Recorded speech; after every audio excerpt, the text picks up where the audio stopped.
A very good morning, good afternoon, and good evening to everyone joining us from across various time zones.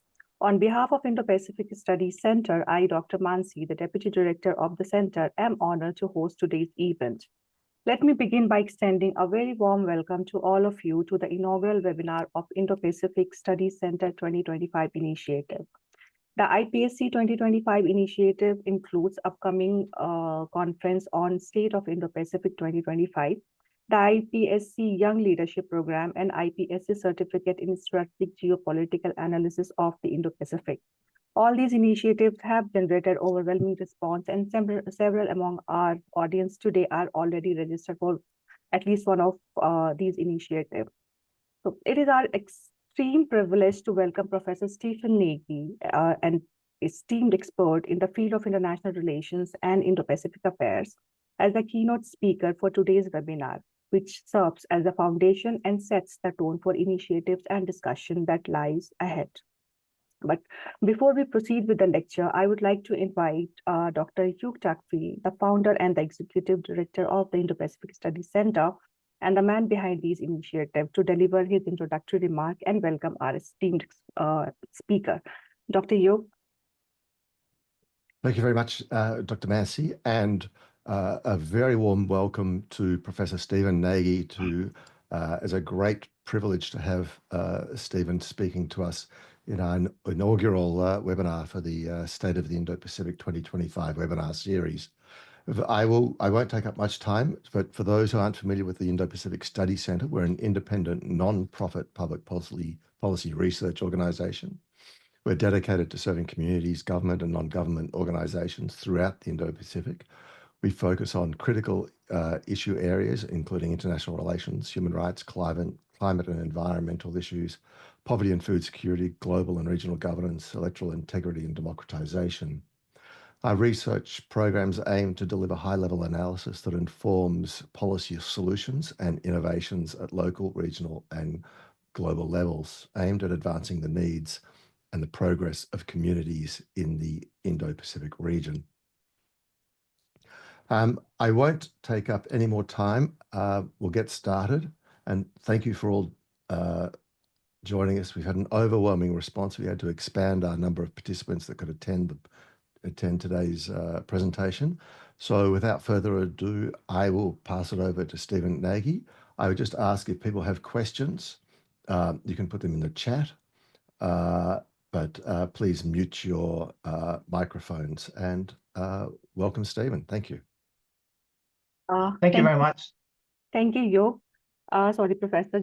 Sorry to interrupt you. Before you speak, let me introduce you formally. I'm sure most of our audience already know you, but I will take this opportunity to introduce you formally. So Professor Stephen Nagy is currently a professor of international relations at the International Christian University in Tokyo. He is also a fellow at Canadian Global Affairs Institute, a visiting fellow with Japan Institute for International Affairs, a senior fellow at Macdonald-Laurier Institute, and a senior fellow with East Asia Security Center. In addition to his academic and research roles, Professor Nagy serves as Director of Policy Studies for Yokosuka Council of Asia-Pacific Studies, where he leads the Indo-Pacific Policy Dialogue. Professor Nagy's research focuses on middle power approaches to great power competition in Indo-Pacific, Canadian foreign policy in the region, and Sino-Japanese relations. His extensive expertise and nuanced perspective have made him a sought-after voice in shaping policy and academic discourse. Indeed, he is a highly distinguished figure in the international and national strategic community, who is known for his impressive academic credentials and significant media presence. He has a very long list of publications to his credits. The most recent of are edited book on Southeast Asia and Indo-Pacific construct, policy paper on Taiwan pivotal role in supply chain in Indo-Pacific, and a chapter on the Global South and Liberal International Order. Now, beyond academia, Professor Nagy brings a dynamic personal background as a former member of the Canadian National Disabled Ski Team. He is also an avid cook with a penchant for nachos and spicy cuisine, which adds a unique flair to his personality. Now, we are honored to have Professor Nagy with us today to share his insights and perspective on Southeast Asia and Indo-Pacific construct, balancing security, trade, and strategic autonomy. Now, please join me in welcoming Professor Stephen Nagy. Professor, the floor is all yours. Thank you very much, Dr. Mansi. Thank you very much, Dr. Tuckfield. It's a real great pleasure to be able to, I guess, give this inaugural lecture and to communicate a few ideas about how I look at Southeast Asia within the Indo-Pacific, again, through these key words of security, trade, and securing strategic autonomy. And that's what I'm going to do today. I'd like to speak on this idea of strategic autonomy, trade, and security, but from the viewpoint of Southeast Asian countries and how they are using some of the regionalism structures, in particular the BRI and the Free and Open Indo-Pacific vision, to secure, again, their strategic autonomy. So with that, I'm going to just open up my PowerPoint so we can go. Can everybody see that? Mansi, can you see that for me? See it clearly? Yes, I can see your screen. Yes, it's visible. Great. So again, I'm really interested in how middle powers are functioning, and collectively, when we look at Southeast Asia, it's a middle power, and we would communicate it as a middle power within the context of ASEAN. But I think it's important for us to think about how different countries and different regions, whether they're an association like the Association of Southeast Asian Nations, or they're a middle power like Australia, where Hugh's from, or Canada, where Mansi is located right now, or even Japan, where I'm based, how are they managing US-China strategic competition? And this is such an interesting question, and it's going to be more and more and more of a raison d'etre for these countries and regions, because the US-China competition is going to get more lively, it's going to get more difficult, and it's going to squeeze these middle powers in different directions. So as Mansi mentioned, this is the book that I've co-edited with Indu Saxon over at Rutgers, and today's discussion is going to be based on that. But what I'd like to start with, I think, is this basic idea of why the Indo-Pacific matters. And, you know, when I talk to my Chinese colleagues, they say, well, this is just, old wine in a new bottle, that Indo-Pacific and Asia-Pacific is the same, but it's not. I think when we think about this region and we think about the different trends, there's a lot of great data to help us better understand why it's an important region. And I usually break down the importance in terms of traditional security issues, non-traditional security issues, and then what I would say is economic issues. And I think as you take a look at some of these figures, it's pretty easy to understand. So I think by 2040, about 50% of global GDP will be located in the region that we understand as the Indo-Pacific. And remember that Indo-Pacific definition really varies. For our Indian friends, it's really, everything west of India and east of India and stops basically at the Malacca Straits. For Japan, it stretches from North America all the way to the eastern coast of Africa. For Canada, practically, I think it really is from the Pacific Ocean all the way to India and not much past into the Western Indian Ocean. So there is some definitional differences. But again, the GDP part is really important for us to understand that much of the world's GDP is going to be located in this region. And as a result, that's economic opportunity, but also economic challenges as well. And I'm going to come back to that. I think global emissions is also an important thing to be thinking about as the economies grow here, whether it's India, whether it's Southeast Asia, whether it's China. All of these countries continue to grow and emit emissions that are going to have consequences on global climate change. Of course, the region is home to the most populous countries: India, China, Indonesia, Japan, in that order. And this means that this is where the burgeoning middle classes may come from, but it also means where much of the poor will come from. And we estimate about 37 to 40% of the world's poor is located in this region. Of course, there's been tremendous growth over the past 40 or 50 years, and this growth has propelled many countries into middle income status, but there are also real questions about the sustainability of this growth. Just this past end of last year, Indonesia introduced figures that Indonesia's middle classes actually shrank in 2024. The economic aggregate data on China is not good. Their population is shrinking, and it looks like they've entered into a period of long stagnation. There's a scholar out of Japan called Tanaka Narue, and he writes, he has a book called The Great Stagnation, and he really is talking about how the population collapse, demographics is really will create challenges on the Chinese economy, and that's happening there. Of course, Japan by 2050 will be 1/4 smaller. So today it's at about 125 million people, and by 2050 it may be 90 million or less. So the region's growth and trajectory and opportunity is not direct, but I think it's a consequential region that we need to be thinking about. Other important ways to be thinking about it again, it's consequential in terms of the number of countries here, the world surface area, population, GDP, container trade. So most trade comes from this region because the region is really home to the global production network. I think it's also really important in terms of thinking about things like sea lines of communication. The South China Sea, by some estimates, had about 5.5 trillion US dollars of trade last year. That's a lot. So that's the the Japanese economy, the Korean economy, and the Canadian economy put together. So if there's a disruption in the South China Sea, this is going to have consequential challenges to the global economy.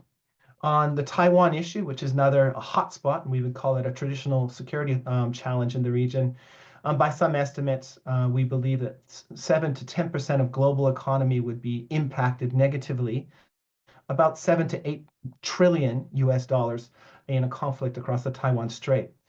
So we have some real serious issues, and on the traditional security front.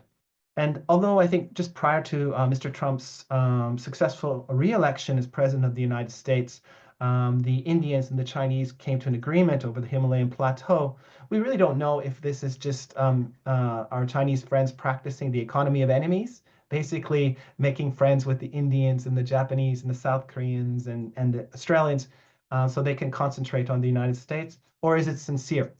So I think there's a lot of real challenges to be thinking about, and these challenges on the traditional security front are not suddenly disappearing. They're becoming more and more difficult. In particular, I think growing concerns about something called a multiple contingency. What happens if there's some kind of conflict across the Taiwan Strait? Can it be localized there, or does it cascade into a conflict in the South China Sea, maybe on the Korean Peninsula? And what happens, does Russia help enhance the conflict in an effort to create challenges for the United States and its support for Eastern Europe and Ukraine? So there's many traditional security challenges within this region that I think we need to face, but there's also those non-traditional security challenges. And I think everyone on this call experienced the COVID-19 pandemic. And this is a perfect example of a non-traditional security issue that militaries can't really deal with.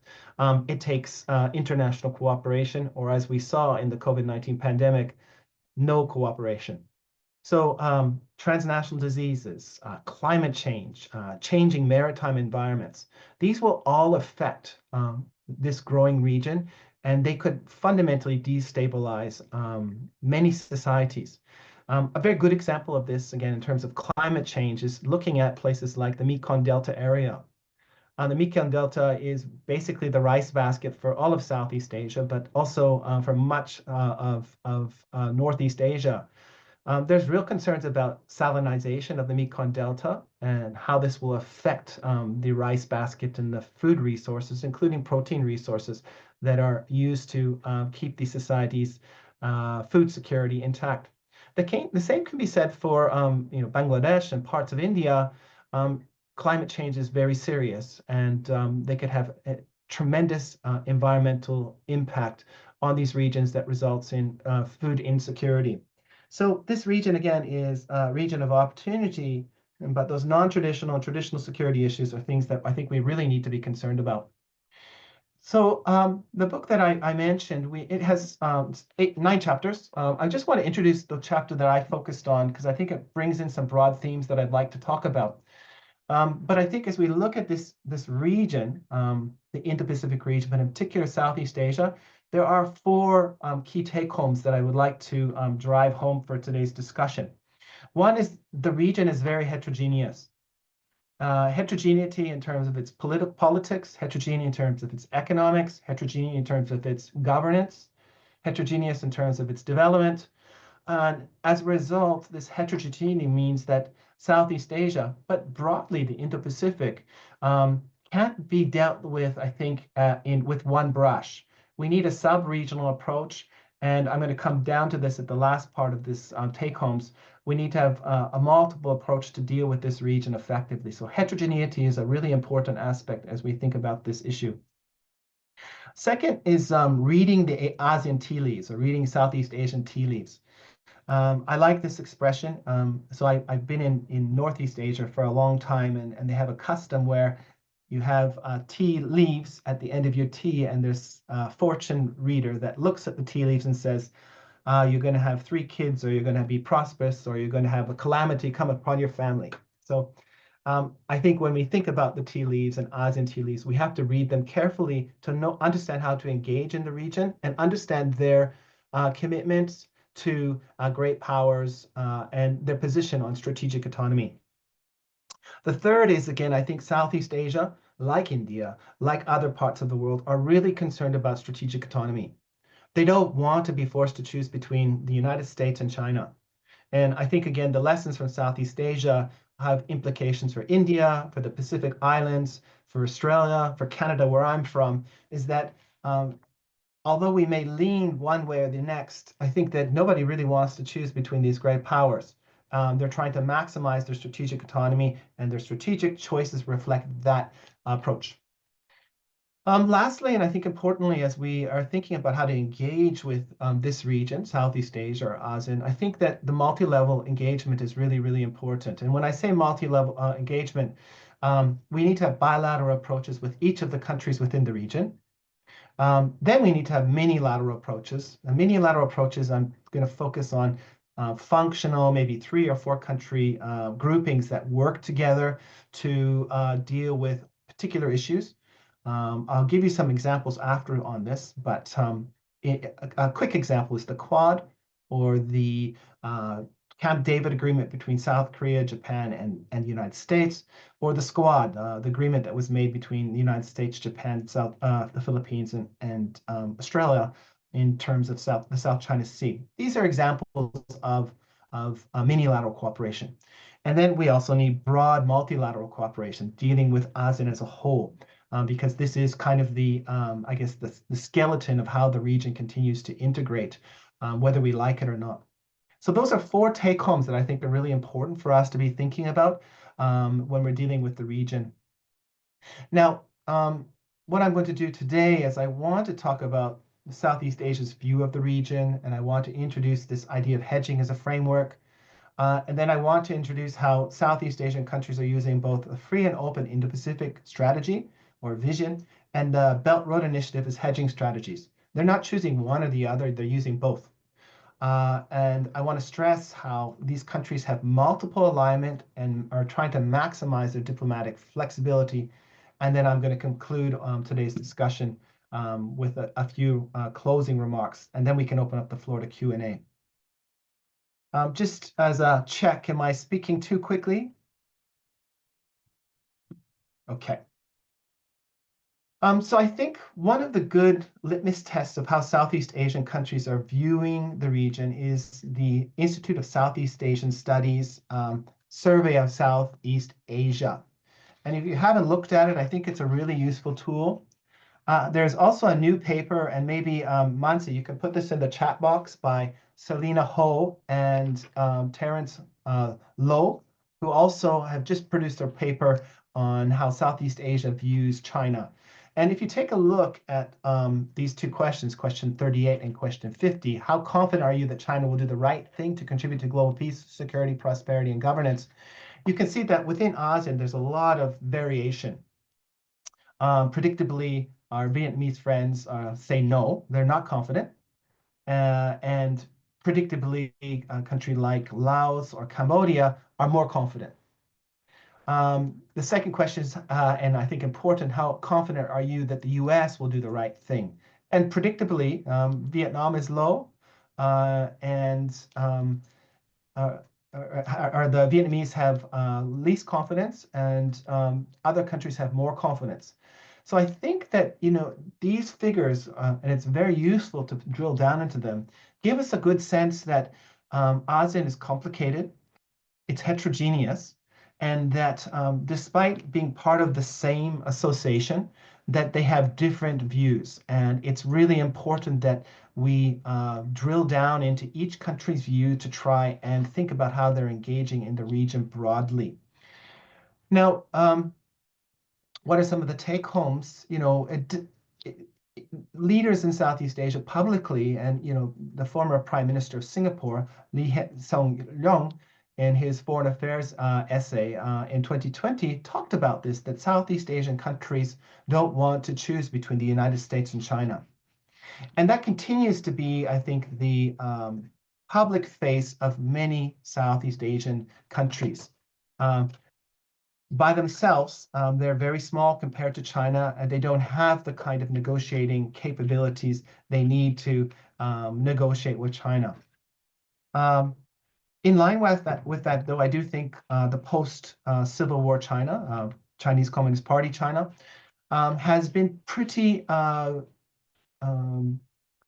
consistent, at least up until 2012, that their foreign policy within their backyard was about relieving anxieties about China's rise. I think it was really only until 2012 when Xi Jinping came into power when we started to see a more assertive China. And this was after the global financial crisis and a strong view within China that the United States was in permanent decline. What we continue to see is that Southeast Asians want to continue to have a beneficial economic relationship with China. In the survey of Southeast Asian survey of Southeast Asia, they continue to say that. And this is, I think, a view that's shared not just in Southeast Asia. Japan, where I'm based, the foreign minister, Mr. Iwaya, just said yesterday that Japan sees a benefit in deepening its economic relations with China. South Korea as well is having economic challenges, but without a Chinese market that represents about 38% of the South Korean market, it's unlikely that South Korea would have a sustainable economy. So Southeast Asia's views are, I think, broadly representative of China's neighbors. We also see in the survey that the US and China do not have a lot of trust. It's countries like Japan and regions like the EU that enjoy more trust within the region. And this is probably because they're not big superpowers, probably because they continue to invest in the region, mostly economically, but also through development policies. And they're not seen as being overbearing or pushing their power around. We also see other surveys that I think are quite useful. The Asia Power Index, which they have some great data that I always encourage you to look at. By the Lowy Institute. They also have a diplomatic index, which is useful. They put out last year that shows that China has much more diplomatic power compared to the United States within the region. But the Asian Power Index, again, gives us a little more granular understanding of the region by comparing the number of free trade agreements that exist in the region, economic networks, the dominant but shifting position within the region's supply chains of China, etc. So these surveys are useful, again, in trying to help us get a more nuanced understanding of the region's heterogeneity. Now, other, I think, take-homes is, again, China has a very strong economic footprint within the region, and it really is the bedrock of its ability to influence the region's politics. Last year, there was about $1 trillion of trade between China and Southeast Asia. This is a huge amount. And if we go back to 1997 at the Asian financial crisis, trade was something like 150 to $200 billion. So we've seen a five-fold increase in bilateral trade between the two states. That means it really, really matters that Southeast Asia has strong trading relations with China. The US, on the other hand, I think they have a large security and economic diplomatic footprint within the region, and they're tethered into the region with their various security partnerships. And that security partnership with the Philippines has been enhanced over the Biden administration, and it looks like it may continue to be enhanced under the Trump administration. But there's also the relationship with Singapore and Thailand, who hold regular security exercises. You can see that the U.S.-ASEAN trade totaled about 234 billion in 2015. I believe it's stretched up to 300 billion today, but this is not as much as China whatsoever. We see really U.S. foreign direct investment in the region is more than China, Japan, and the European combined. However, really it's the trade relationship that really matters. So I guess some key questions that I wanted to address in the part in today's lecture is in terms of thinking about strategic autonomy is, again, how does Southeast Asia manage the conundrum of its largest economic benefactor, China, also being a geopolitical challenger to the region's cohesion and rules-based order? This is a challenge, right? Second is, how do Southeast Asian states balance their economic interests and security interests? And here I want to talk and introduce how they're using the free and open Indo-Pacific vision and the Belt Road Initiative. So they're two timers, right? They're going out with two different initiatives. And again, how can we conceptualize this through actions through hedging? And I think that this is an important way to be thinking about it.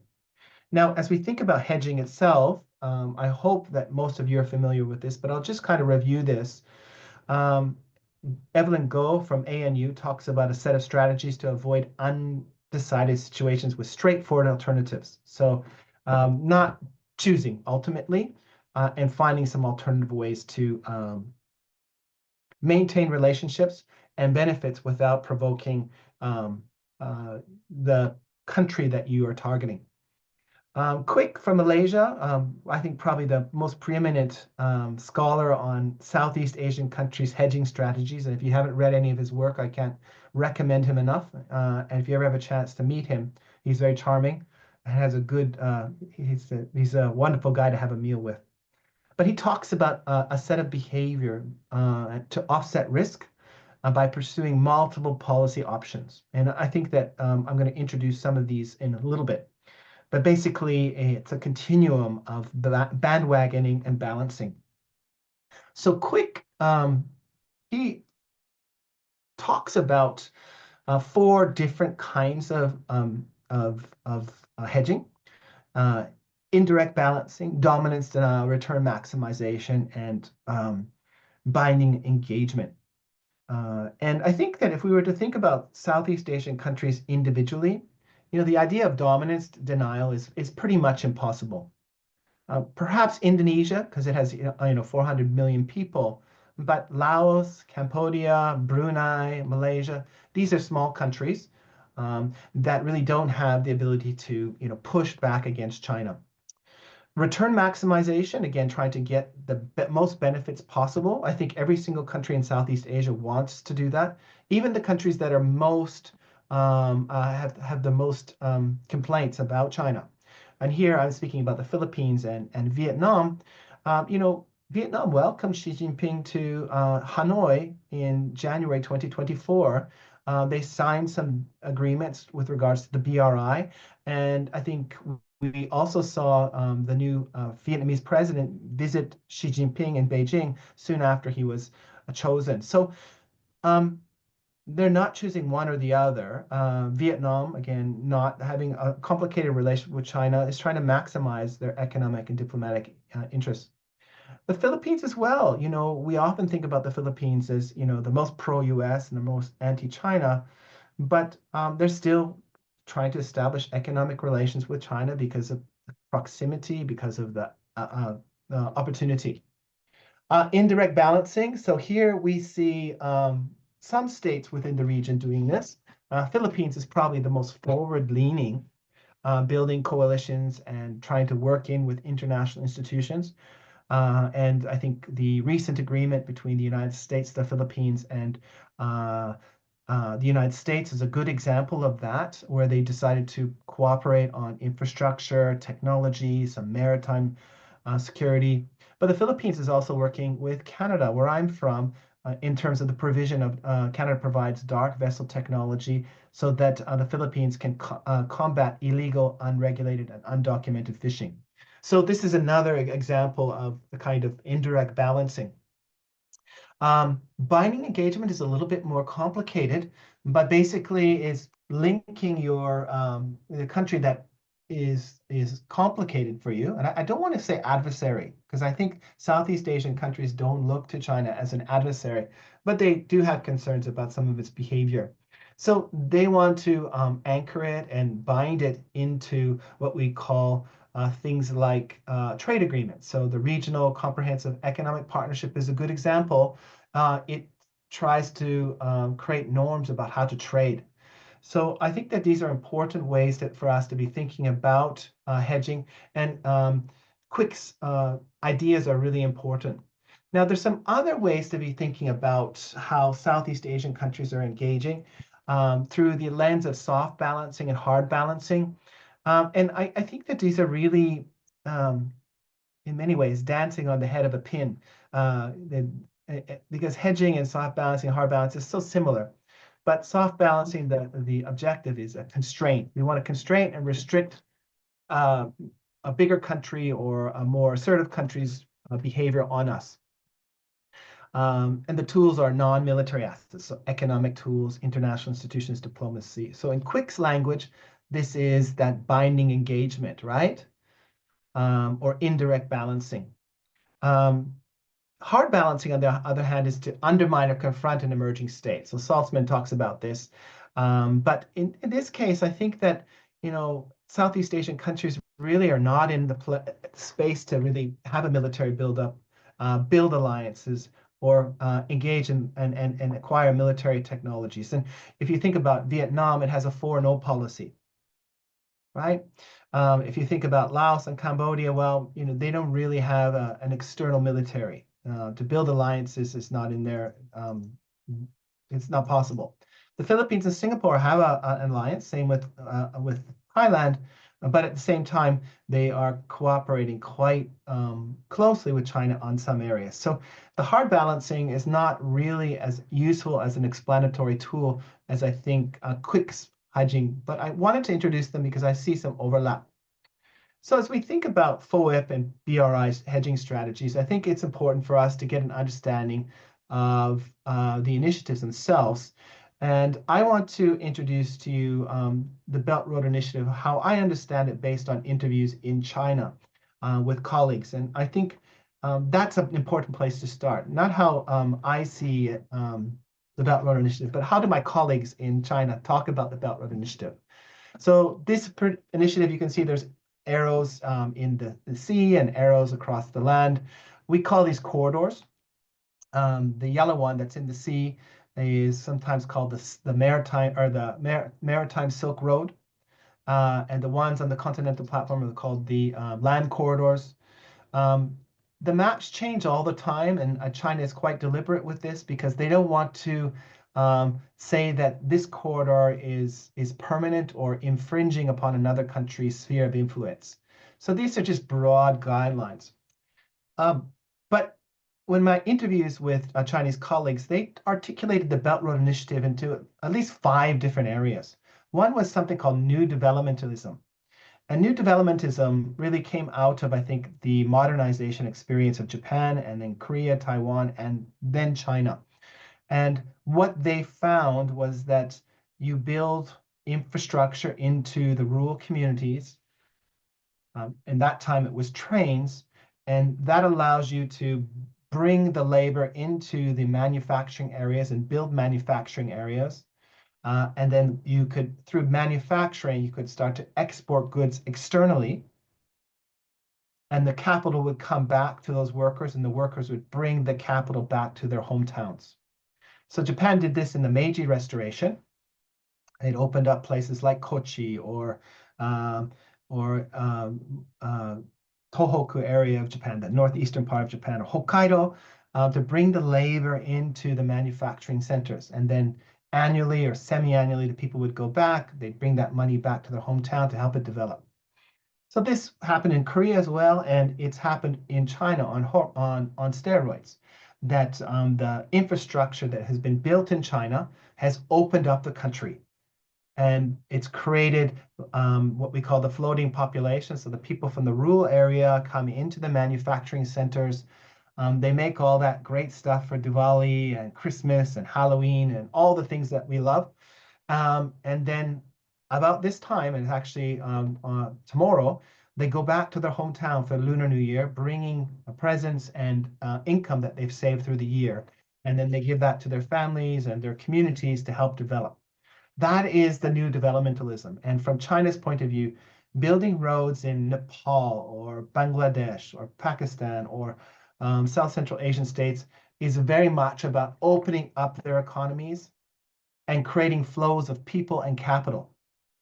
So this is one way to understand the Belt Road Initiative. And I think there's some truth to this. On one of my visits to Nepal, my Nepalese counterpart said, listen, you know what? The Chinese are building roads and bridges and tunnels through mountains that we could never get through for all of our history. And this opens up whole new economies for us. And through that, we can develop. So I think that this is one argument about the Belt Road Initiative that I want to touch upon. Second is geoeconomics. There's this idea of recalibrating the economy away from the eastern coast so that China can create dependencies with the West economies. So this is a kind of geopolitics with economic characteristics. Economic autonomy is another area that China would like to, in Chinese history, the invasions came from the East Coast. The imperialism came from the East Coast and the South China Sea. And what they would like to do is reorient their economy towards Southeast Asia and to the South Central Asian states and Europe, and try to rebalance their economy to create more economic autonomy. Security is another part, and this is linked to the other areas, is really trying to move away from challenges such as the Malacca dilemma or the South China Sea being blocked off, and creating new avenues to get access to energy through ports built in Pakistan and Kolkata and near Kolkata in Bangladesh and Sri Lanka, as well as building railways through the region to get energy opportunities to bring energy into China, but also to import and export products. So these, I think, all make sense. And lastly is grand strategy. Some scholars in China are quite frank behind closed doors. They say, oh, no, this is China's grand strategy to create dominance over the Eurasia Peninsula. And by creating infrastructure, you create economic dependencies. Economic dependencies allow China to create, to use its economy to dominate the politics and economics and security policies of its neighbors. Now, each of these ideas really are they're not mutually exclusive, they overlap. But I think they're useful tools to understand the Belt Road Initiative from Chinese scholars' points of views.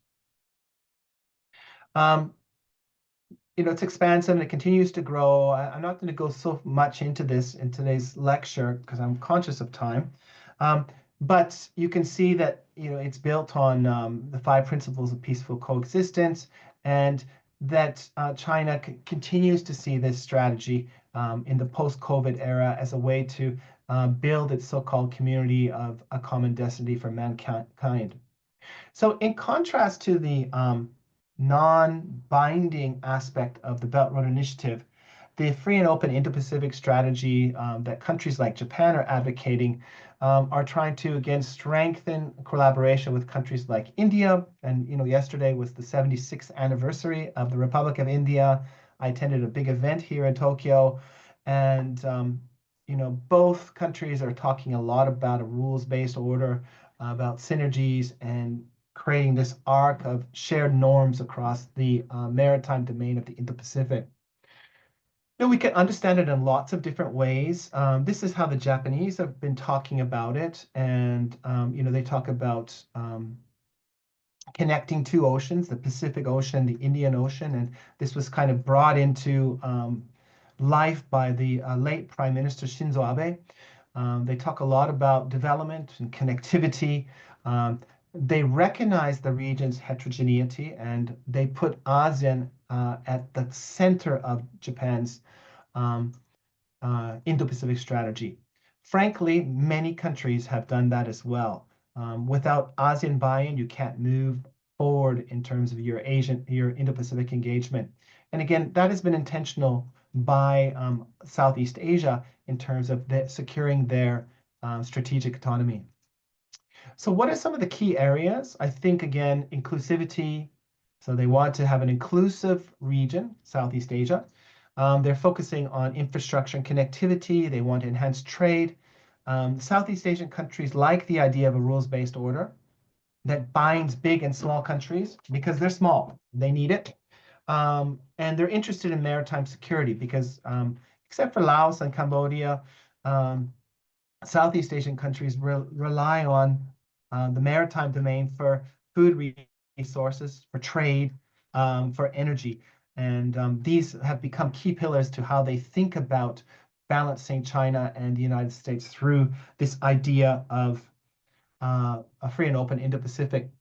Now, what are the key differences between these two initiatives? Again, my colleague Hanada Rotsuke from Macquarie University writes a lot about this, but he has broken down the FOIP and the BRI in terms of regional order, regional value, principle structure, their policies, and implications for investment that I think are interesting. And for Southeast Asian countries, they are stuck between these two initiatives. So from the FOIP standpoint is multipolarity with U.S. leadership and coalition of the willing. And I think we'll probably have a Trump question or two in this discussion. But I don't think that's going to change under him. Getting out of the region is not going to make America great again. And leaving the region to China will not make the U.S. great again. And the question is how do U.S. partners in the region manage this? For China on this one, they are looking for what we call a new type of great power relations, and they talk about things like the Global Civilization Initiative, the Global Development Initiative, the Global Security Initiative. They're trying to offer new regional orders that are reflective of Chinese values, and I think based on the so-called principles of five principles of peaceful coexistence. In terms of values, again, we see that Japan's offering of a free and open, rules-based, inclusive framework is welcoming to Southeast Asian countries. However, they do worry about the legal side of a rules-based order because Southeast Asian countries, frankly, have various degrees of a rules-based order at home. China, on the other side, through the BRI, really is focused on non-interventionist based on core interests. And what that means is that, what happens in Laos happens in Laos. What happens in Myanmar happens in Myanmar, and it's none of China's business. So this is attractive for or actually for all of the Southeast Asian states, because, they really are protective of their sovereignty. They were former colonies, whether they were Japanese or American or Dutch or French. And even Chinese, if you ask the Vietnamese, and they're very they don't want to have any intervention into their interests. So again, maintaining strategic autonomy. FOIP is focused on rule of law, and growingly we hear this expression in parts of this world that I'm in, an international order based on rule of law. And this is a little bit different than rules-based order. Maybe it's a nuance, but an international order based on rule of law is negotiable with everybody agreeing to the changes. And it's a bit of reaction to the Chinese saying, well, the current rules-based order was based on Western dominance, and it didn't include Chinese interests or Indian interests or Southeast Asian interests. And there's a bit of truth to that, but I think there's also a bit of a twisting of the reality. China is interested in non-intervention, so very Westphalian approach. Structure, you can see what the structure is there, hierarchical for China, horizontal for rules-based order. Asia policy, one is about assisting autonomy, creating rules-based order, good government development, not the promotion of democracy or human rights. BRI, I think, really about creating economic dependencies. And this gives us a little bit of an understanding of the differences. So how are Southeast Asian countries using these two initiatives? And what we're seeing, at least from my research, is that they're not choosing one or the other. So in that sense, as Quick writes, they're trying to maximize the benefits from both. Well, and at the same time, they're using both initiatives to balance the other. So they want to maximize economic opportunity, trade, connectivity. They want to diversify partners, including security partners, infrastructure development, and people-to-people exchanges. Now, you might be saying security partnerships. Well, what the patterns that we see, for example, last year, we saw the Indonesians do a small-scale security drills with China. And then a month later, they did a larger scale security exercise with the Australians. So it's a way of balancing, and we see that Southeast Asian countries are not choosing one or the other. What they do is that they sequence their engagement, and that sequence of engagement is again about balancing the interests. Vietnam is a very good example of this. Before welcoming Xi Jinping for a visit in January 2024, the Vietnamese welcomed the Vice President of the United States, the President of the United States. They set up a Center of Disease Control in Hanoi. They signed an economic partnership with the European Union. They joined the Regional Comprehensive Economic Partnership. They joined the Comprehensive, Progressive, and Trans-Pacific Partnership. So their view, and of course, they strengthen relations with Japan as well, and Australia. And then from a position of strength, they engage with China. So again, I think that this is a very interesting behavior that we can watch. Now, there are other ways to look at this. Of course, infrastructure is another important area that we look at. So states are leveraging their engagement, both agreements, to build infrastructure. So Thailand has benefited from infrastructure from Japan, but it's also benefited from infrastructure from China. If we look at infrastructure construction, and I'm going to give you the examples you can see here, this is the infrastructure construction that's been funded by Japan. And what we see, EWEC is East-West Corridor. So from Da Nang to Malawami, Nakhon Sawan. So this is a corridor meant to help strengthen the intra-ASEAN integration. We have a north-south corridor, the red one, again, trying to link China to the south, a part of Southeast Asia. And then we have a southeast corridor, so the one that links Vietnam, Cambodia, and Thailand, and Myanmar. So the view is that the more intra-ASEAN integration that can be supported, the more intra-ASEAN economic integration can happen. And when that happens, there's more there's more strategic autonomy that can be established. If each Southeast Asian country is more dependent on their economic relations with China than with each other, then China can influence the behavior of these states, and it fractures the autonomy that the Southeast Asian countries are really striving for. In terms of security cooperation, the states are not engaged in dominance denial. They don't have the ability, but they're engaged in indirect balancing through the FOIP plan that includes security components with maritime domain awareness. And this kind of cooperation is not an alliance. It's not a guarantee to fight for each other. Rather, we see countries like Canada provide technologies, or Japan provide Coast Guard vessels, or help enhance maritime domain awareness so the Filipinos, the Malaysians, or the Indonesians, or the Vietnamese can understand their background better. We see support for freedom of navigation and upholding international law. Again, smaller countries, medium-sized countries rely on international law. And we see countries trying to support Southeast Asians by supporting their and investing in their legal scholars so that they can make legal arguments about international law within the South China Sea. And again, we see these strategic partnerships emerge to support connectivity. So Southeast Asian countries, and I'm almost at the end, really are getting benefits from both of these initiatives. They're not choosing one or the other. They want to enhance their strategic autonomy through engaging through both. Again, they're thinking about great power competition, the sustainability of these projects, protecting their national interests, and managing debt vulnerabilities.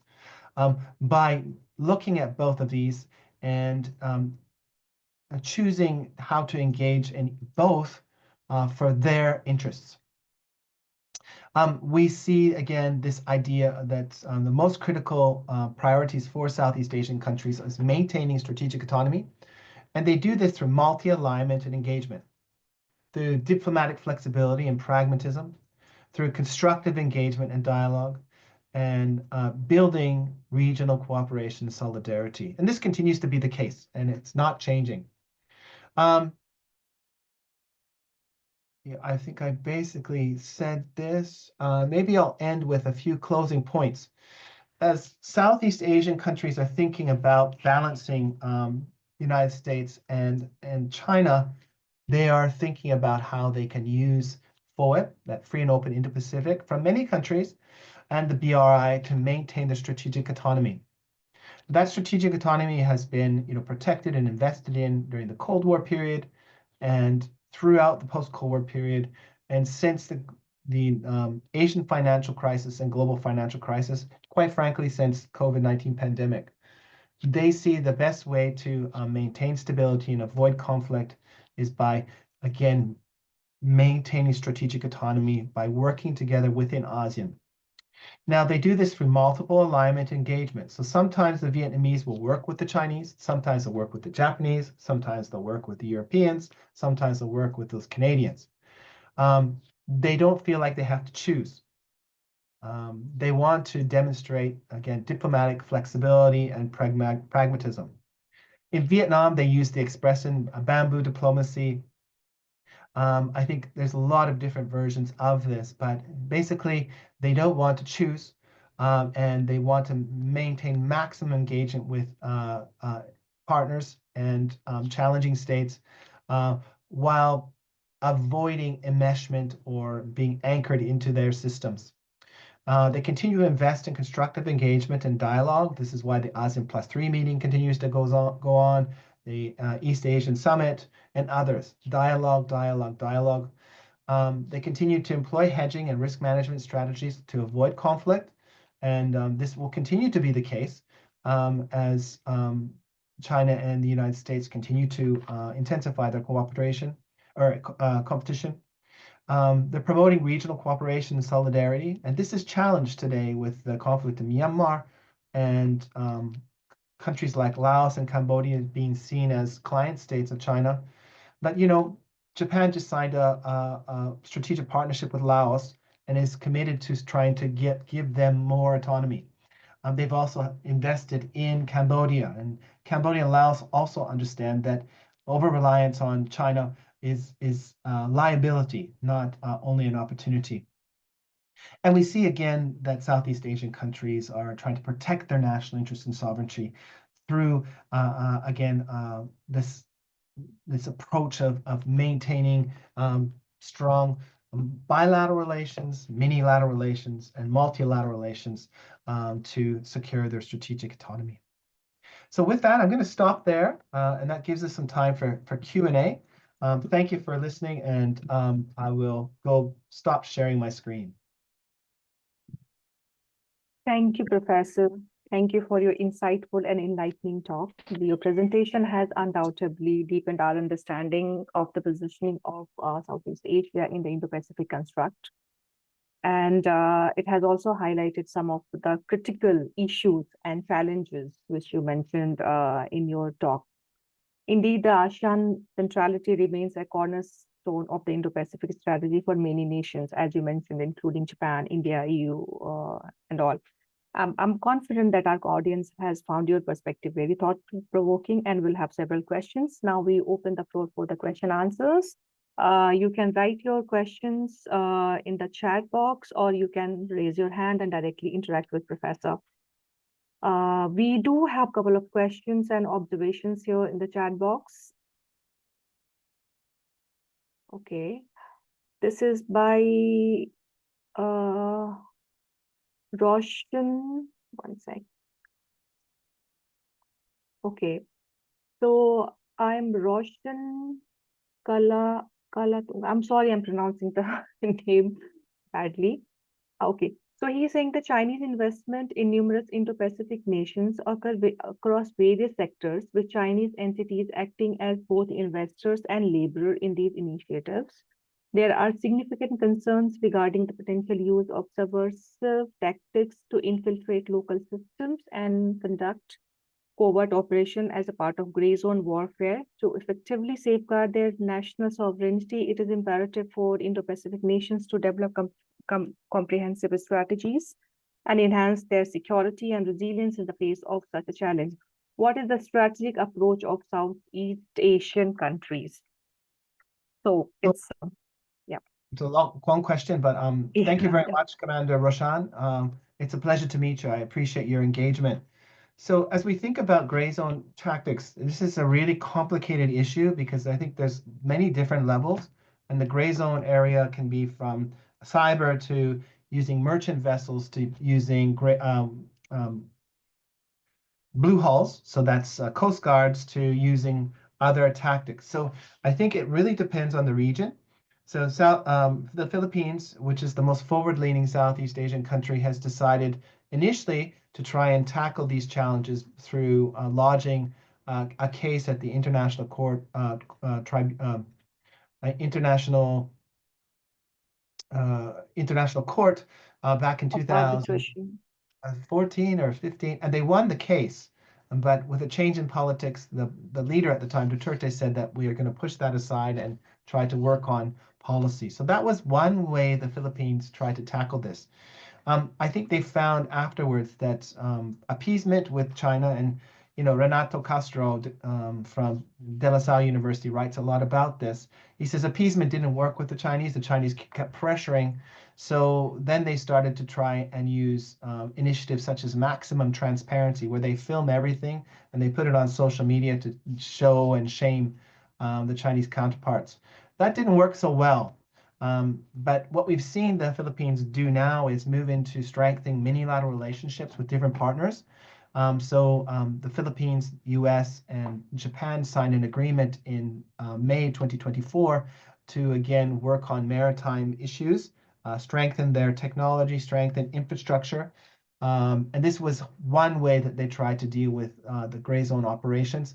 But the Australians have come in to add value to this. The Philippines are also working with the Canadians on illegal, unregulated, and undocumented fishing. So the Canadians have provided dark vessel technology, which can help identify those countries, and usually the Chinese, fishing boats that are illegally fishing in the South China Sea. So these are some different ways that the Philippines is trying to push back.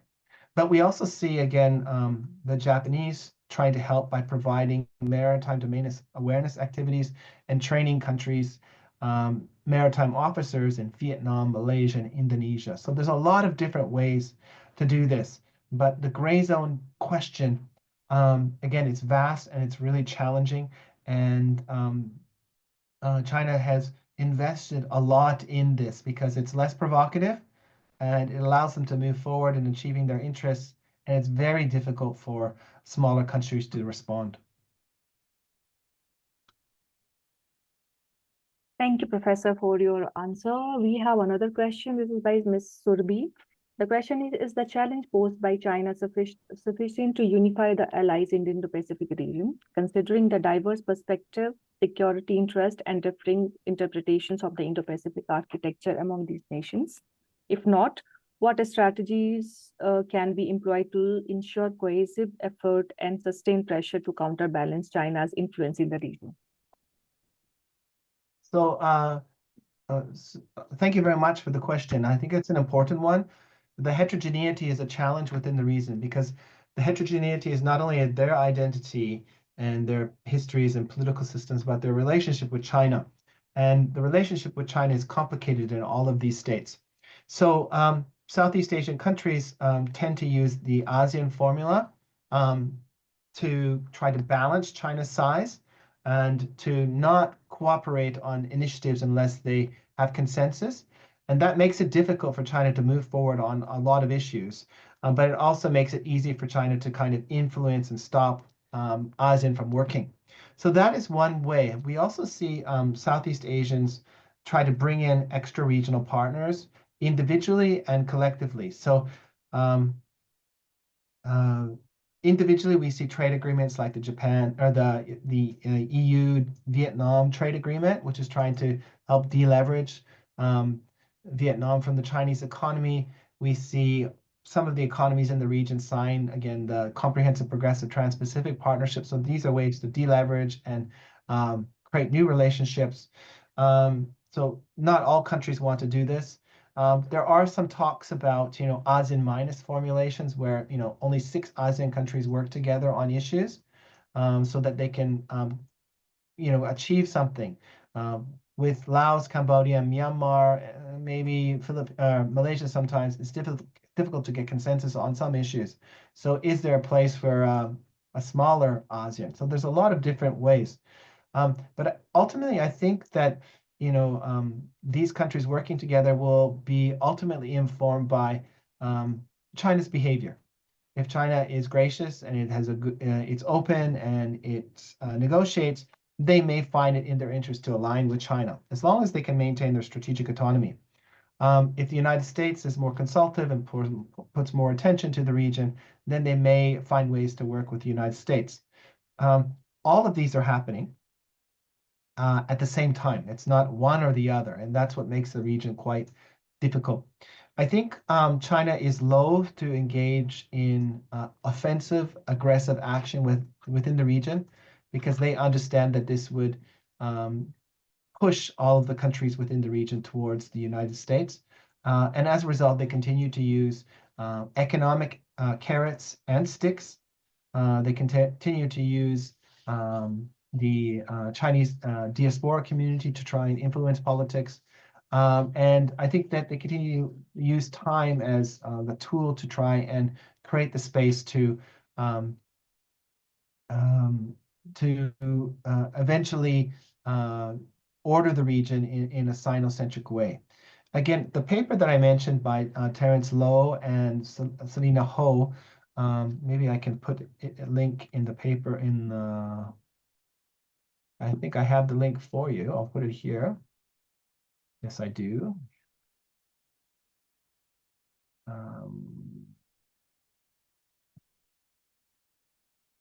Sorry, I'm just going to, everyone. It's not, I will, Josh, just give me a second. No problem.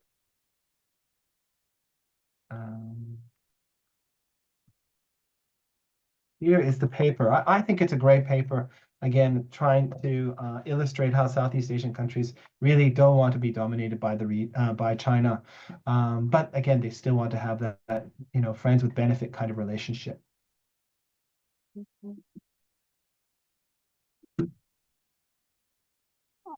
Hello. Yep. Yeah, okay.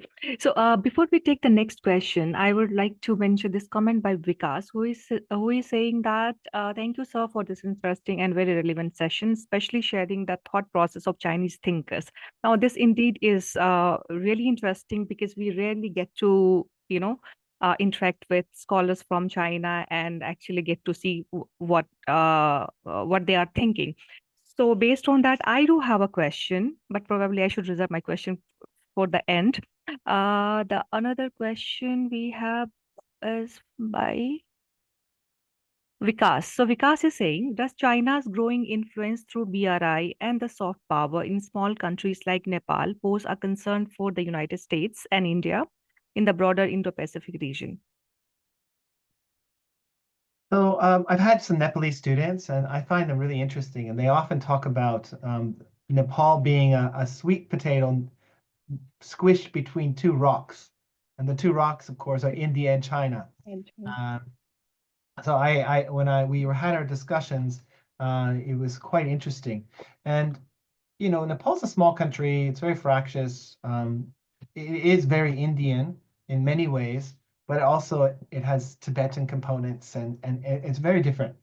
So I do think that Nepal is at this stage being influenced by Chinese soft power and infrastructure, and that the investment that China has made is welcomed by the Nepalese and the Nepalese government. And this, of course, could potentially impact US and India in the broader Indo-Pacific. But the reality is, you know, Nepal is a small country. It doesn't really have access to Indian Ocean. Landlocked country. It really can't. It may cause India a bit of a headache in terms of trade, and you know, if the Chinese can get an agreement to put some weapons or station military there, that may be provocative from the Indian standpoint. But I don't think the Nepalese are quite there. I think that they're happy to get the aid. They're happy to develop their economy, and that they see development as their priority, not getting involved with the geopolitical competition between China and India. Okay, thank you, Professor. Now, Jal Trivedi Can I just is add to that, asking. Nancy? Oh. Yeah, sure. Please go ahead. Yes, sorry, yes. Nancy, just in relation to Nepal, and to add to that, I think that you'll find that Nepal, you know, it's always been able to play the China card against India. And it does do all these strategic balancing between the influence of these two great powers, which you know, the yam between the two boulders. And I think, to echo what Stephen said, and I lived in Nepal for a while, I think my experience is Nepal are the grand masters of the chess game between the great superpowers, and will not be seen, and will not put its cards on, it won't put its bet on one against the other for quite some time. But I'll just leave it at that. But they're very good, and they know exactly what they're doing. Even though it might have some other appearance. Wow. Thanks for the insight, Hugh. So Jal Trivedi is asking, just days ago, Indonesian President Prabowo Subianto paid a state visit to India. Weeks before this, both the military of Indonesia and China conducted talks. And in 2024, after election victory, President Subianto paid a visit to Beijing. What does this mean? Does this mean Jakarta is in a delicate balance, as they also have dispute in Natuna Sea?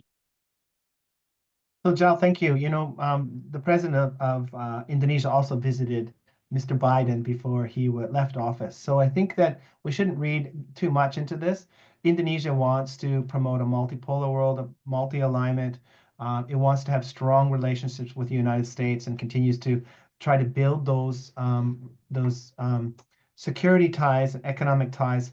But at the same time, it doesn't want to alienate China, who is an important investor and consumer of Indonesian resources. Indonesia is big enough to, 400 million people is big, or 300 million people is big, and the distance is just right, the Goldilocks distance that gives them the ability to engage on their terms. From the Chinese point of view, alienating the biggest country in Southeast Asia would be self-destructive. So I think that Indonesia is not choosing sides. Again, it's fitting within this argument of strategic autonomy as being their key and most important precursor to, or the founding principle of their foreign policy. Lastly, I do think that Indonesia does eventually see itself as being kind of the leader of Southeast Asia, of ASEAN states, and that leadership role is going to be important.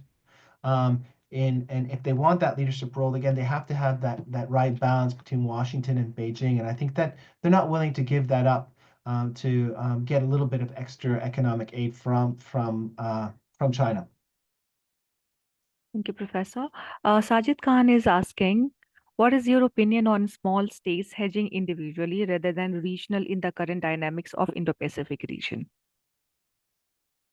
So small states are really, it's challenged. Their security is really individually, they don't have much they can do if a big country like China really wanted to do something, which I don't think they'd want to. Their best interests are, again, aligning themselves with other small states and forming associations like ASEAN that try to create a balancing entity that share the same view, that they're not going to do anything with China by themselves. They're going to have to do it, they have to agree with it collectively. And I think this will continue to be the case for small states, is that there's just, Laos and Cambodia are very small. Vietnam, 70 million people. It sounds big, but it's not big compared to 1.3 billion people. So they all are, compared to China, small countries.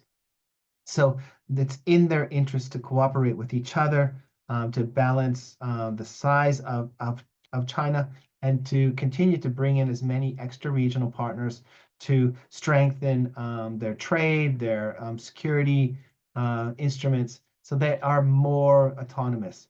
And I think that, again, by doing that they're going to have more, what's the best way to say this? They'll be able to strengthen, I think, their position as small countries in getting or maximizing the benefits from these relationships, but at the same time minimizing some of the challenges that they may have. Okay, thank you, Professor. Now we have a question from Regiana. The question is regarding to the Southeast Asia Perception Index towards US and China. I think you got reference from Yusuf Ishaq Institute, but the problem with this report is that it did not mention specifically their respondents. So based on global trends that is happening now in Southeast Asia, can you give your predictions based on your perspective? I'm intrigued by your statement that there will be chance ASEAN will take decision differently. Besides that, I noticed you had mentioned Indonesia has 100 million people. Not exactly true, because it only has 277 million people approximately. But yes, still a lot comparing to the small countries in Southeast Asia. So observation and question and comments together. Well, thank you for correcting me. I really appreciate that, Regiana. Let's say it's 280. Is that okay? So it's a lot of people. So I think the survey itself, if you know a little bit about the survey, they surveyed 4,000 policy people that are based in Southeast Asia. So I'm based in Tokyo, so I don't take it. They poll different countries differently. The results change a little bit every year. My expectation this year, when they take it, is that there'll be more, the countries will be a little bit more inclined to have positive views of China. And this is probably related to the change in power in Washington, and how Mr. Trump is seen to have transactional diplomacy and not be so interested in ASEAN. The new Secretary of Defense actually didn't know where Southeast Asia was, which was a bit shocking. Yes. The name kind of explains it, doesn't it? But I mean, I assume that this will not be taken well to the people that are surveyed, and they'll see that that China will have a more favorable impression this year. Now, that will also depend on what the Trump administration does. Is there continuity in policy? Is there a shift in policy? We don't know. It's been like 10 days since Mr. Trump came into power. There has been a lot of continuity, for example, on the China file, on the Japan file. On the Indian file, on Southeast Asia, we don't know yet. So I think this will be interesting to see how the results will change in 2025. But I do suspect there'll be more confidence in China and its ability to, as a more stable actor within the region. I expect the same on the Lowy Institute's Global Diplomacy Index and the Asia Power Index. I think they'll both show that China on the diplomatic side and economic engagement side will probably fare better than the United States. And that is, again, a leadership change matters. So I hope that answers your question. Thank you. And Thank you, Professor.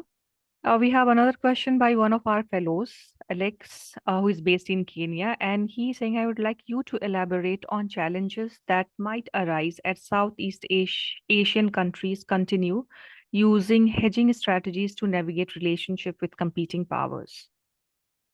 So thanks, Alex. I think it will depend on a couple things. Domestic politics, traditional thinking, leadership, how risk-oriented leaders are, how much they're willing to balance things. And we saw, for example, President Duterte of the Philippines had a very different approach than the current president of the Philippines, Mr. Marcos. The former president of Indonesia had a different approach to the current president of Indonesia. We have a new leader in Singapore, President Wong, who's not a Lee aristocrat, different approach. So I think that leadership will matter and their experience with China will matter and their inclinations towards the United States will matter. So that's one issue.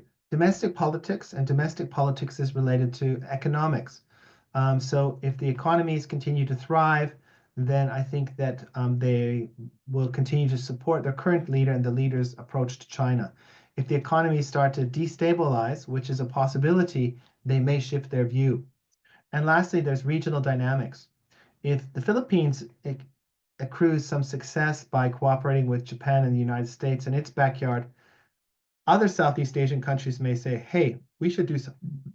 We should engage in our own unilateral relationship to push back against what they interpret as Chinese assertive behavior. But there's other, I think, issues that are at hand as well. If there's a conflict across the Taiwan Strait, what happens if the conflict with Ukraine increases? What happens to energy security and food security? How does this affect decisions? I don't think we can look at the approaches from Southeast Asia and its hedging only through the lens of Southeast Asia. I think it's a very complicated, interconnected puzzle now that depending on many different levels and many different factors, it will shape how they're thinking and acting. Thank you, Professor. We have a couple of more questions. Professor, do you have some time? Should we take these questions? Yeah, or sure. Okay, so next question from Christian. He's from Bangkok. He's saying that while most discourse is focused on China as either cooperation partner or bully, what is your opinion on Trump and the Indo-Pacific? After all, it seems US is selecting a strong bilateral outlook, not holding back with threat to get its way, like the conflict with Colombia over refugee flight or in renaming single-handedly the Gulf of Mexico to Gulf of America. So Christian, thank you very much. The Trump phenomenon is a little bit like Icarus, who tried to fly around the sun, and depending on how close he gets, he gets burnt or not. So we don't know if he's going to be successful flying around the sun, and if he is, I think there's going to be he'll be very successful. If he gets burnt, we're all in big trouble. So I think we don't know. His initial 10 days of returning to the presidency has been very forceful. It looks like he's not walking out of Ukraine in one day. It looks like they've taken the traditional position. It looks like the position on China has not shifted at all. It looks like the position with Japan has not shifted. Looks like India is intact. It looks like tariffs are on the board with Canadians and Mexicans. This may be a negotiating tool to pressure the Chinese. On the in the list of calls, the Philippines was number 3 or 4. So seen as an important partner in the Indo-Pacific engagement. And I think this is a reality that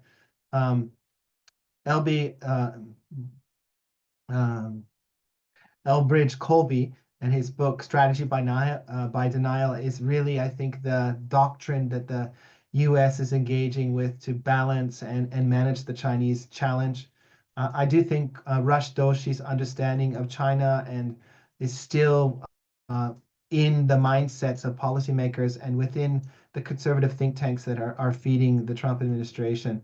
So in that sense, I think a lot more continuity, but we're going to see a little bit more hard edge on pushing back against China.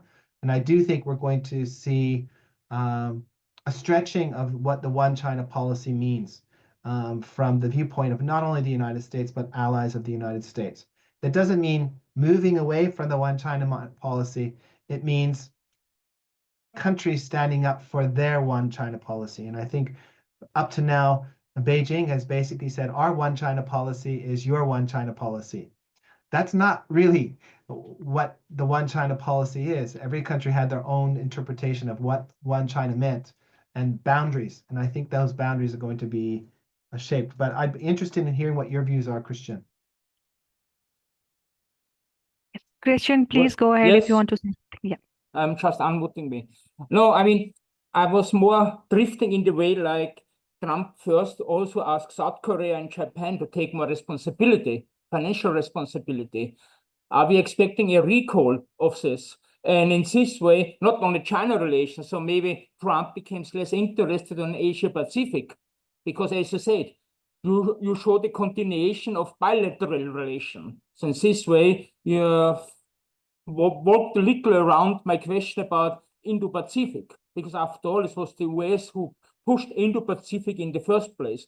I mean, it started by the former prime minister, Japanese prime minister, but it really took only off after America was pushing the concept, because it was out there for 10 years. No many people, no many decision makers reacted to it. But when America started to pushing it, renaming its military command from Asia Pacific to Indo-Pacific, then a lot of other countries jumping on it. So therefore, if the United States is the first, as you said, first 10 days, but a lot of noise before going down a bilateral cooperation, then what's about the whole concept of the Indo-Pacific? Is quote longer interesting in it, or are they going for India direct, going for Japan direct? So that's what makes a difference, in my opinion. I mean, you're right. Very early on, we only can guess, but still thinking about it. Thank you. I suspect that the Indo-Pacific concept will continue. And I think the rationale is quite clear. And it's something that has garnered, has been picked up by many countries and regions. But again, just like the one China policy, I think everybody's Indo-Pacific policy is a little bit different, has different connotations. Our Indian friends have their view. The ASEAN Indo-Pacific outlook is different than the Japanese free and open Indo-Pacific plan. The European Union has a plan, the Germans have a plan, French have a plan. It's all a little bit different. But I do think there's some core pillars in those that seem to resonate, and that's rule of order, maritime domain, inclusivity, development, connectivity and infrastructure, and avoiding this idea of promoting democracy and human rights. So I do think it's probably around for a while, but I think we should expect more localization of the concept as different leaders come into power, and we see how much of Mr. Trump's rhetoric is translated into actual policy, and we really don't know. I use the expression Icarus. I hope everybody knows the story, right? There's a story about him, trying to go around the sun, and if he gets around the sun, he survives, and if he doesn't, he gets burnt. And I think Mr. Trump's foreign policy is very much like that. It's right on the edge. and he could come out of the sun's gravity and accelerate towards Saturn and do all the good stuff, send Elon Musk to Mars or whatever. But it could, he could get trapped in the gravity and that's it. And I think this is where middle-sized countries and regions like Southeast Asia are very worried about, Mr. Trump going into the sun, or the Chinese government, being over assertive in certain areas and, causing a regional conflict. And again, this is why they're making extra regional partners, trying to strengthen their strategic autonomy, and doing this with many, many, many different partners. Thank you, Professor. You please go ahead, ask your question. I see your question in the chat box. Look, thanks, Nancy. I'll have to read it because it's a written quote that I took. And this is about Taiwan, obviously. So Moshe, the Ministry of Foreign Affairs, yesterday affirmed and welcomed United States Secretary of State Marco Rubio's statements expressing the US's serious concern over China's coercive actions against Taiwan and the aggressive behavior in the South China Sea in a telephone call with his Chinese counterpart. Now, you've just mentioned a lot about Trump and Icarus, which is a fantastic analogy to play. But because one of the great things about Trump, but one of the extraordinary things about Trump is his unpredictability, or his predictability at being unpredictable. Do you think that at least in the short term, and I mean short term being the next 4 years, that the PRC and the PLA, People's Liberation Army, will temper its activities towards Taiwan? And we had a great person who still works with us as a non-resident fellow. He called it where it's a military attack, but it's just this wearing down of the boundaries, where PLA will just send its break the airspace. It's like an attrition, and then you just, it's just PRC flying over again. But one day, Taiwan's asleep and unprepared. So it's sort of a rhetorical question, but I'd be really interested to see what your thoughts are. Okay, I'll break it down into 3. I think the domestic writing in China by think tankers continue to suggest in the public writing that conflict over Taiwan will not make China richer, will not make China more respected, and will not help achieve the China dream.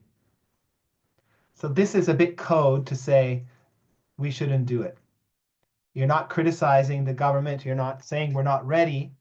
Basically saying that if you do this, this is not going to help us achieve our centenary goal. So I think this is a really important point to be thinking about. Second, I think within the context of what's happened in Russia's invasion of the Ukraine, that the Chinese have come to an understanding that the US and its allies have a lot of tools in their toolbox to be able to put pressure on an aggressor state. And Russia is not a global trading state. It's trades petrol and food. So we can cut those off, but China depends on an open global market. It depends on sea lines of communication. It depends on access to energy. It depends on access to resources and markets. Not to mention the financial system. The idea that BRICS can take over the US dollar as an international currency today is not practical, maybe in 20 or 40 years. So I think the Chinese have looked at what's happened with Russia's invasion of the Ukraine and seen how comprehensive the US and its partners' control of financial institutions is, and they would be subject to all of these and much more. I know they've hardened their economy, but I think still this is difficult. Third, the downward pressure on the Chinese economy is real. And the aggregate data suggests that China's economy is probably growing at 2, maybe 3% today. So that's well below official figures. Unemployment of the youth, the drop of FDI, different chambers of commerce continue to say the same, report the same message. Their members are leaving. So confidence in the economy and consumption is a real issue. And I think that a conflict would exasperate the downward pressures on the Chinese economy. And that would destroy Xi Jinping's legacy, would likely destroy the party and set China back. Lastly, I said I'd say 3, but I think 4. The strategic culture of the Chinese is not risk-oriented like the Russians. They will take advantage of a situation, somewhat predatorial, but they're not going to do what the Russians did. And I think that they're studying the case very carefully, and I think they've come to the conclusion that a forced reunification of Taiwan is not, I mean, they could destroy Taiwan, but they would destroy themselves at the same time. And this is not what they want to do. I truly believe the Chinese have spent the past 50 years building universities and roads and cities, not because they want to go to war, but because they want to rebuild their society after a very difficult century. And I think those are 4 reasons why I think they're going to continue to try to wear down the Taiwanese and compel them to join by choice. But I think that a forced conflict is something that it's always a possibility, but not something that is in their strategic mindset. Thank you. Thank you, Professor, for sharing both the sides of the story, because we, like I already said, that we don't have access to Chinese experts as such. We don't get to interact with them. So it's really fascinating to listen to your comments and based on your interactions with them. It's really very fascinating to see how they look at Taiwan Strait. The 3 points which you mentioned, I mean, I have not come across all these 3 points in any open source media till now. Probably these might be in the Chinese, and it's coming out of your interaction, but it is really fascinating to know this. Professor, we still have 3 questions. I don't want to pressure you, but I need to ask you. Okay, last 3 questions. We'll do it in a speed round. Okay. All right. So Ankit is asking, what is India's role in dynamics between the United States and China in Southeast Asia? A short question. Thank you, Ankit. Yep. I think India is continuing to pursue a multipolar, multi-alignment approach to dealing with problems. So sometimes it joins the Shanghai Cooperation Organization, or BRICS. Sometimes it joins the Quad and cooperates with the United States. I think that it leans towards the United States on many issues, but that does not mean it's an alliance partner. I think that India will continue to be an important partner with the United States and Southeast Asia, but it will primarily be focused on the East and West Indian Ocean and its continental domain in terms of its global reach today. And it will form again those multi-alignments to deal with problems in its backyard, rather than having a global or an approach that deals with China in the Pacific or South China Sea. Thank you, Professor. Okay, Michael is asking, given the election of Trump as the United States president yet again, how might his administration's foreign policy approaches this time impact the ASEAN region in terms of security partnership, trade relations, and broader strategic balance in the Indo-Pacific? Additionally, how can the ASEAN countries navigate this uncertainty to maintain their strategic autonomy? So I think that Mr. Trump will take a transactional approach and work with the countries that are willing to do more in the region. That's primarily the Philippines and perhaps Singapore. I think Vietnam does not want to strengthen relations with the United States beyond leaning towards the United States on certain issues. Laos and Cambodia are not in the space. Myanmar is not in the space. Brunei is not in the space. Malaysia is currently too small and still leaning towards China. Indonesia is choosing its own path with 280 million people. I do think that, again, that there will be continued investment in a few countries, and that ASEAN will have to demonstrate what it can do for the region. And I largely expect other countries like Japan and regions such as the EU to step up their presence in the region to help bolster ASEAN strategic autonomy and to kind of fill the gap that I think is going to happen under the Trump administration. Thank you, Professor. And finally, the last question is by Nitin. He's asking, okay, my question comes up from two situations: China's hegemonic attitude and the repercussions is security dilemma. Given the growing militarization in Indo-Pacific region and the evident security dilemma, where one country's defensive buildup is perceived as a threat by the other, I believe it's leading to an escalating arms race. How do you think the participating countries can strike a balance between ensuring their national security and avoiding actions that fuel permanent regional instability, a kind of new Cold War?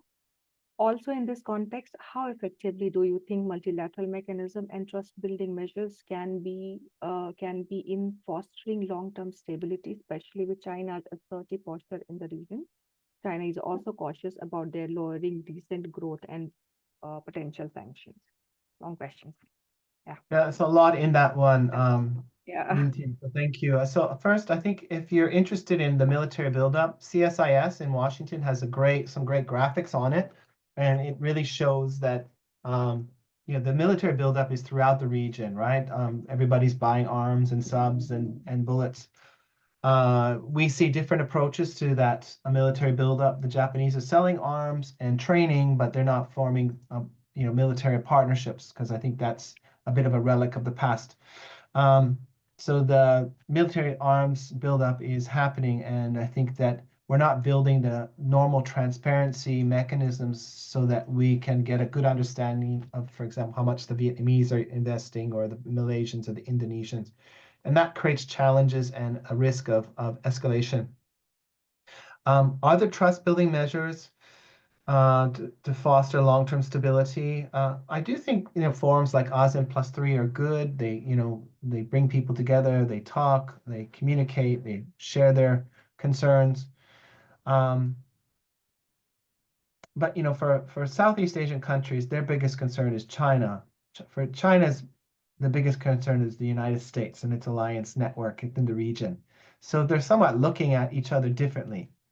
So China's military buildup is for the US. Its gray zone operations and tactics are for Taiwan and South China Sea, Southeast Asian countries, because they don't want to use absolute force in those areas and alienate those countries that are part of their trading orbit. They do want to create a Sino-centric regional order, but they can't do that by using military force. They have to use economic tools and gray zone or hybrid tactics to make it less impactful.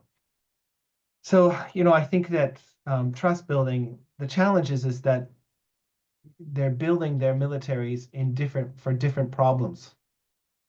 So, you can talk about that, and they should be more transparent about that.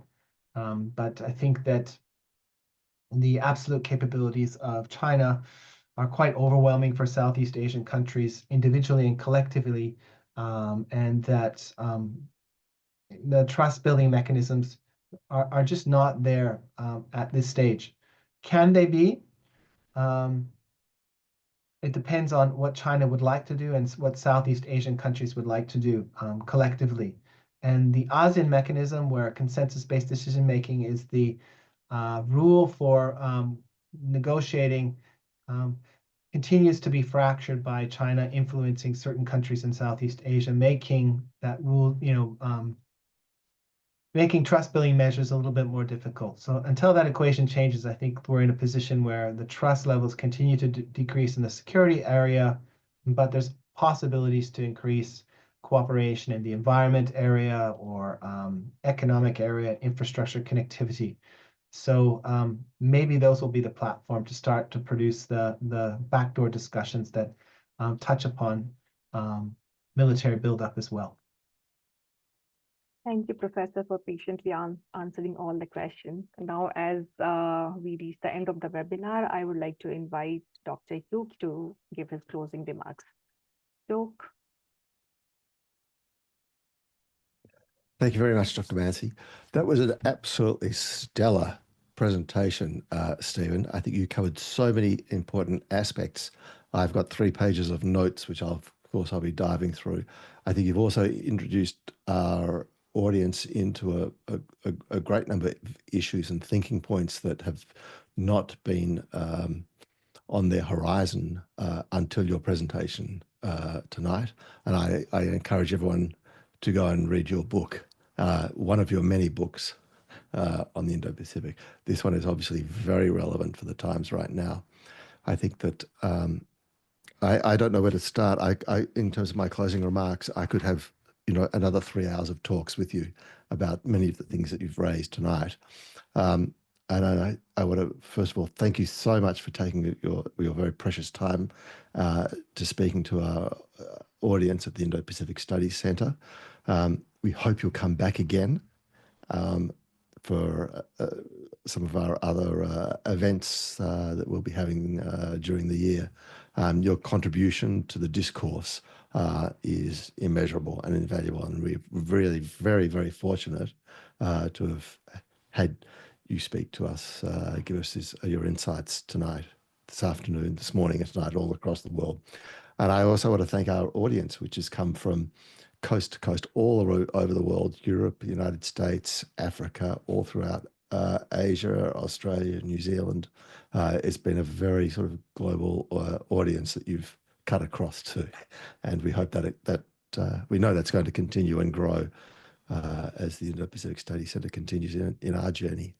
And thank you, Dr. Mansi, for moderating and hosting tonight. And once again, you've done an absolutely perfect job, much better than I could ever do.